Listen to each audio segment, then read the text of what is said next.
We are excited to announce that we have launched 15 new engine code jet tag designs on our Roads Untraveled store. And just for our viewers, we're giving 10% off. You can find the code and the link in the description. Enjoy today's video.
Hey, what's up you guys? Welcome back to the show. My name is Marcus, and in front of me today, we have the brand new, completely redesigned inside and out 2019 Mazda 3 Sport Hatchback.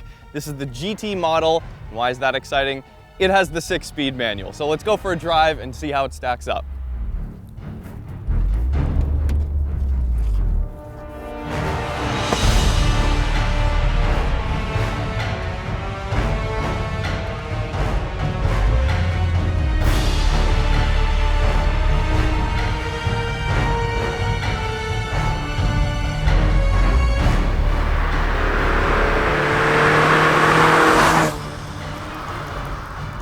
So this is a brand new generation of the Mazda 3, and it is the first Mazda 3 ever fitted with all-wheel drive. It's super exciting. Finally, Subaru and all these other manufacturers finally have some competition in the compact hatchback marketplace, right?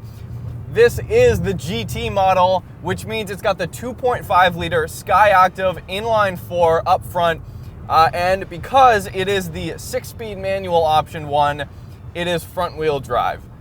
So this is a completely new redesign for the 2019 model year.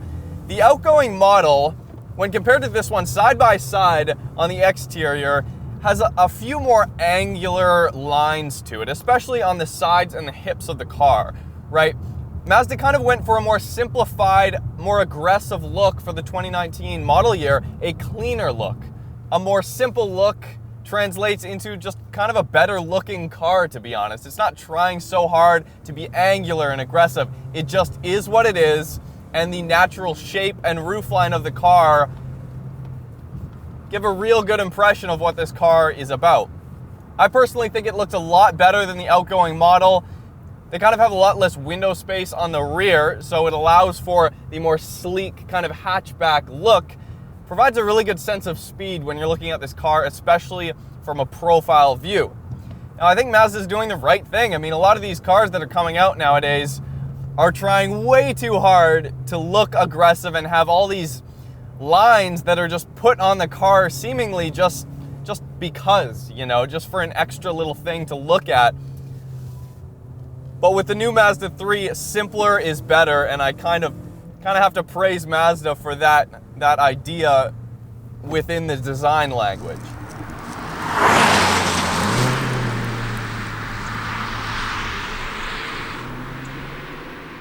So the 2.5 liter SKYACTIV engine is available in both the GS and GT models of the new Mazda 3. This one currently spec'd is the GT model with the 6-speed manual. Now the all-wheel drive version does not come in a manual. It only comes in the 6-speed auto. And the 6-speed manual actually has slightly shorter gearing. So if you're like me and you like shifting yourself, you like rev matching, communicating with the engine, and really controlling a car like this, then I think the manual is the way to go, especially with those shorter gear ratios. So the Mazda 3 is far and away the most successful model that Mazda has ever come out with. And who's to blame? When Mazda came out with this car and the Mazda Speed 3, they kind of proved to the world that they could create a hot hatch, and especially with the Mazda Speed 3s, the previous generation, a hot hatch that can compete with, the Focus STs and the WRXs of the world. So I think Mazda's really onto something with this new 2019 hatchback, and it'll be very interesting to see in the future whether or not they decide to, one, stick the manual into the all-wheel drive model, and two, turbocharge the all-wheel drive manual model, if they go that way. But for me, the dream honestly would be to have the all-wheel drive model with the manual and a turbocharger. Then you have a real STI killer, potentially, right? That being said, more than anything, this car is a value proposition. It really is. Starting at $18,000 Canadian, the new Mazda 3 Sport is pretty much the best all-around vehicle you can get for the money. Now, you're not getting a lot in the power department. The 2.5-liter SKYACTIV engine puts out 186 horsepower and 186 pound-feet of torque. Peak torque is at 4,000 RPM. Peak power is at 6,000 RPM. So it's a pretty wide power band.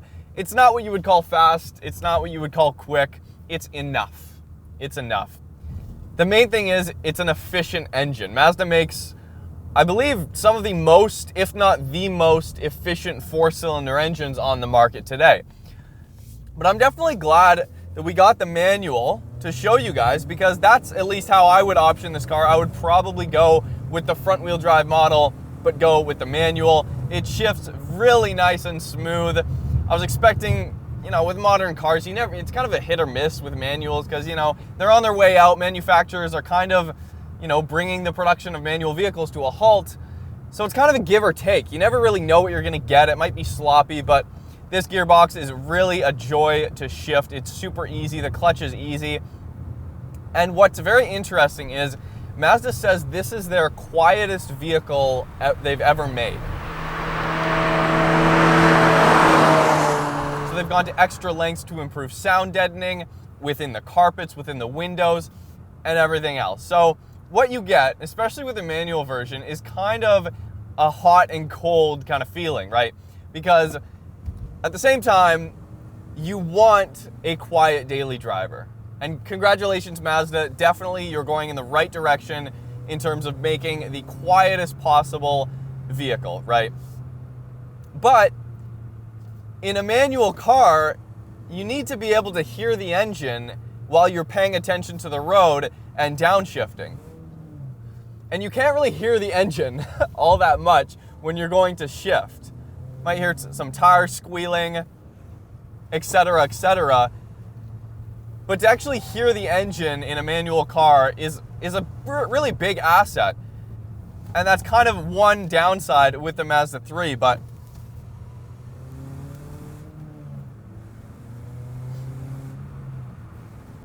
Mazda just kind of snuck up on everybody and dropped this bomb. Now you might think, Marcus, this one's fully optioned at about $30,000 Canadian. That's not really a bomb, but it really is. There are not a lot of manual transmission affordable hatchbacks right now that you would want to own, a good-looking hatchback. And Mazdas were always good-looking vehicles, good value vehicles, and this is no different.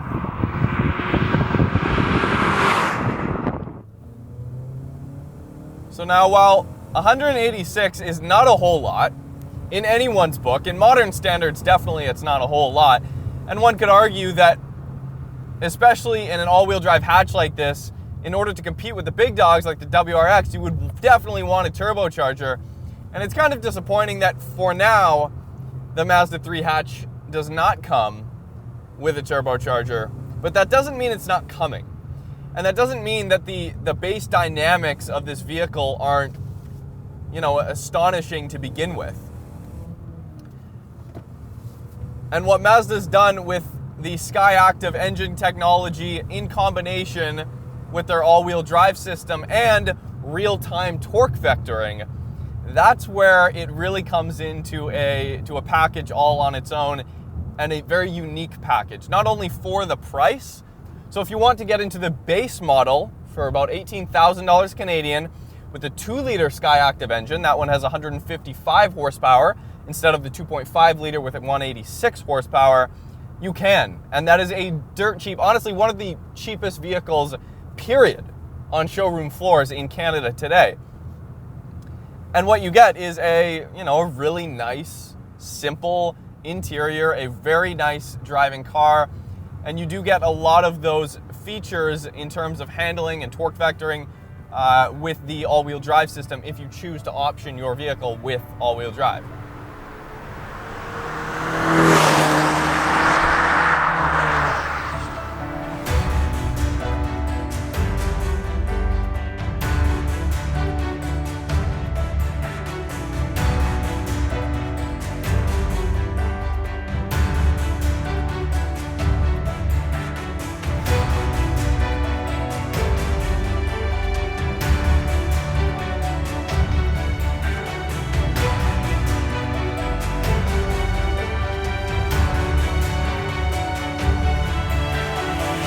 So with the starting price of $18,000 Canadian, you can't really expect much.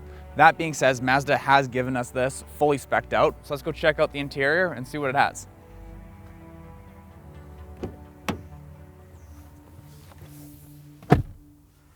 So taking a look at the steering wheel, I absolutely love what Mazda's done here. You have a very simplistic layout with buttons for your cruise control, changing tracks, as well as your volume control. You have your call and hang up buttons, as well as overall a pretty nice constructed wheel. I'm not a big fan of what Mazda's done with the material around the wheel. I find that this will fade and it will wear very easily and quickly and will not hold up over time. That being said, it is a $18,000 car starting, so you can't really expect too much. Now, taking a look at some of the materials on the inside, the seats overall are very comfortable. Very impressed with what Mazda's done with them. Mazda has a few components here with the piano black plastic finish on it, and I'm not a big fan of that at all. They've also included some of the components on the outside in this piano black plastic, and what I hate the most about it is it wears and scratches really easily. Now this is a new car. This is a press car that we just received, and already you can start seeing some scratching going on. So after 5 years, it's gonna look terrible. So now this entire center console has been redesigned with this model. Mazda has given you this nice big padded armrest that actually slides back and forth, which gives you a little bit more elbow space if you want to rest your arm a bit more. Now this being a manual car, Mazda has actually given you a nice notchy shifter, which always feels good and it works well with the car. So taking a look at the dash, Mazda has actually gone ahead and given you something quite unique. Now, personally, some people don't like having a solid digital dash. Others prefer the actual mechanical needles. Well, Mazda's done a combination of both. As you can see, the tach is mechanical along with the fuel and temp gauge, but the speedometer is all digital. A funny feature that they've included is if you're driving and going over the speed limit, you'll see a red line appear, and it will tell you how fast over the speed limit you're going, which makes for a fun game. Ahead of you, they've actually included a heads-up display showing your speed, and I honestly really like this feature.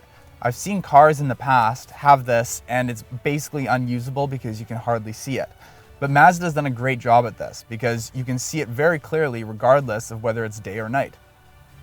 Now, Mazda's included this new widescreen infotainment system, and I'm not a huge fan of it. I think it looks a little bit small. That being said, the way that they've laid it out works really well. So as you can see here, the infotainment system has now been pushed into the dash, which personally I kind of like. It looks very sleek. I like the actual depth that you have now between the front of the dash and kind of the beginning of the screen. And when you're driving, you don't have to look down in order to see what's on the screen. As you can see, you have your buttons to control it down below, and everything is very responsive. In order to limit driver distraction, Mazda's wanted to make adjusting everything on the infotainment system as seamless as possible. And there's very little lag, which is a nice change from previous cars. So now one thing I really like about the infotainment system that Mazda's done is they've made it very responsive. So taking a look at the main menu, you obviously have your information section, you have your entertainment, communication, and navigation settings. So now taking a look at your navigation, this is probably one of my biggest pet peeves with all modern cars, is Google Maps has absolutely nailed the overall navigation system, and yet you have all these manufacturers who are trying to create their own systems from scratch. So regardless of what a car usually has, I always end up using my phone. But with this new Mazda, it's actually quite responsive. There's no load time, there's no delay. If I want to zoom in, zoom out, it's all very quick and responsive. So I would still use Google Maps over this, but that being said, I have used worse systems. So now if I want to go and add a new destination, obviously it doesn't have a touch screen or a keyboard. So you have to use this wheel to basically select your letters. It is a little bit tedious, but again, because it is so responsive, I can't really complain too much. Obviously with Mazda wanting to limit drivers' distractions, it's pretty much as simple of a layout as you can get. As I said before, the entertainment system and the Bluetooth connection with your phone works flawlessly. Now, if you're old enough, you'll remember when Bluetooth first came out, it was almost unusable. It worked sometimes, but it would constantly drop or not connect. But with this new Mazda, for me, it has worked every single time. Super fast, super responsive, and I absolutely love this layout they have here. So Mazda's gone ahead and included a backup camera with this car. And honestly, I'm really impressed with it. Now, this car being a daily commuter for most people, one of the downsides I find is the lack of visibility in the rear. Now, they wanted to go with more of a sleek, rounded design, which means they had to cut down on the overall size of the rear window. So making backing up and rear visibility, not the greatest. Definitely not as bad as a Lotus or an Alfa Romeo 4C, but for a daily commuter, you would really like to see a little bit better visibility. So Mazda's also included their new advanced keyless entry system, and it's actually really cool. They've done away with the old-fashioned button that you would usually have to press to unlock, but just by having the remote within the proximity of the car, the moment you touch the handle, it unlocks. So basically, you can lock the car, unlock the car, and start the vehicle without ever having to take the key out of your pocket. So taking a look at the remote, Mazda's done a little bit of a different design that personally I'm not a big fan of, but I can see why they did it. So they've included the buttons along the edge of the remote instead of on the face, which leaves a lot of empty black plastic, which it just doesn't feel the greatest, but it does allow you to easily operate the remote while in your hand. While we're here, I just want to do a quick shout out for L3 VDT tags. This is one of 15 new designs that are now available at shop.roadsandtravel.com. Get yours today by checking out the link in the description.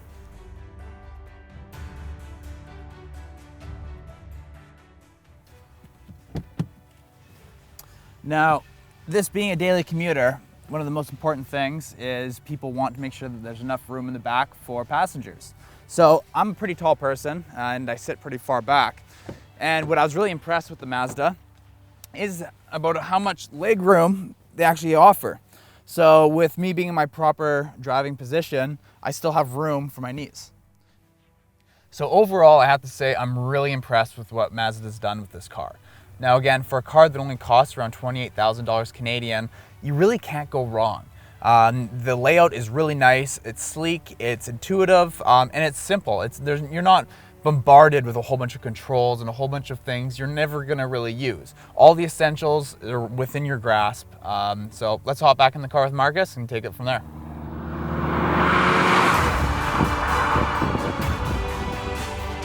Okay, so we don't own a skid pad or a drag strip, nor do we need one. We're driving something that's priority is most definitely not lap times or lateral G-forces.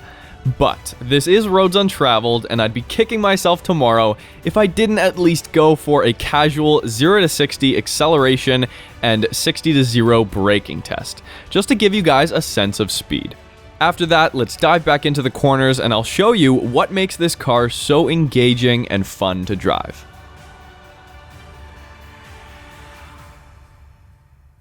All right, we're gonna do a quick 0 to 60 miles an hour test, or 0 to 96 kilometers an hour for you Canadian folk out there.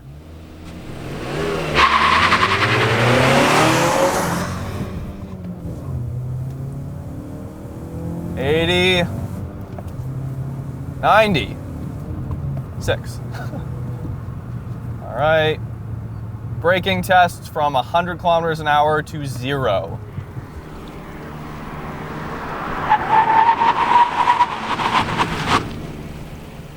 Pretty quick. Oh my God, I'm gonna be dizzy.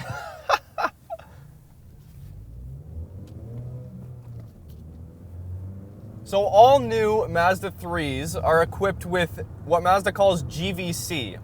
which stands for G-vectoring control. Now what G-vectoring control does and how it works in conjunction with the iActive engine, and if you have yours equipped with all-wheel drive, it works in conjunction with that as well. And you know, you can feel this definitely a lot when you're in the twisties. It will actually do real-time brake vectoring and apply brakes, just a little bit of braking in the corners if need be, to control the pitch and the yaw of the vehicle. And this is more pronounced even on slippery road conditions and high-speed cornering maneuvers.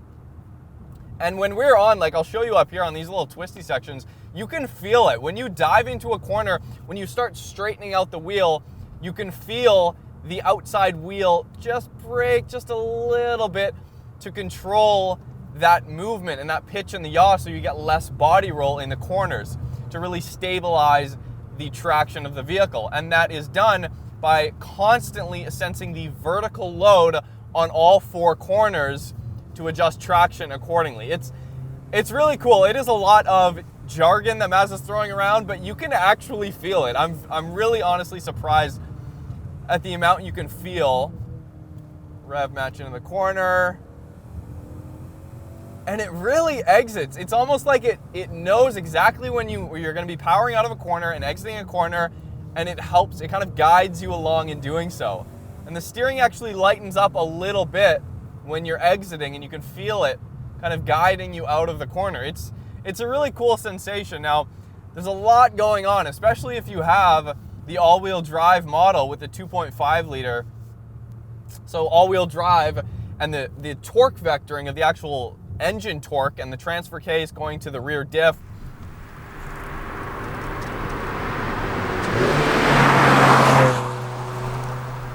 In conjunction with the GVC, you know, really makes for not only a very safe handling vehicle, but a fun and predictable handling vehicle as well.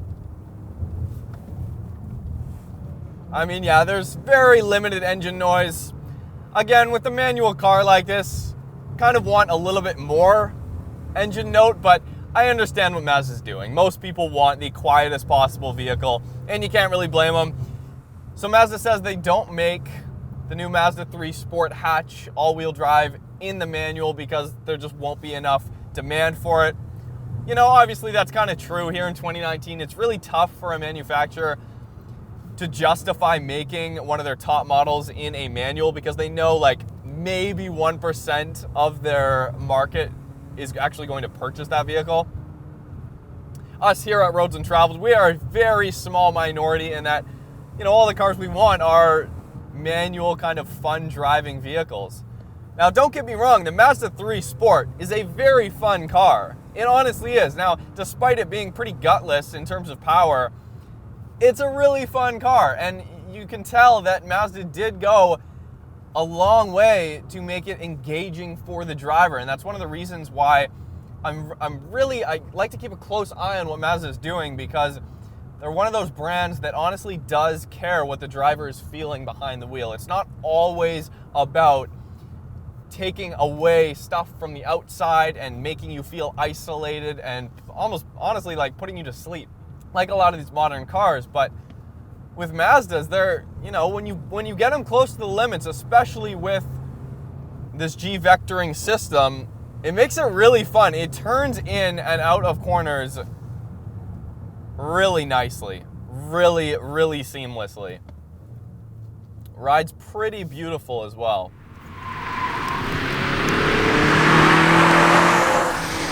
It's a simpler and better looking design that's not begging for your attention at every corner of the vehicle. You know, this isn't what I would call a striking vehicle, but it's just a very classically good looking vehicle. You know, it's got a really good shape, it's the right size, it's the perfect size, especially if you want to tackle these back roads on your daily commute. And the best part is it gets a very good fuel economy.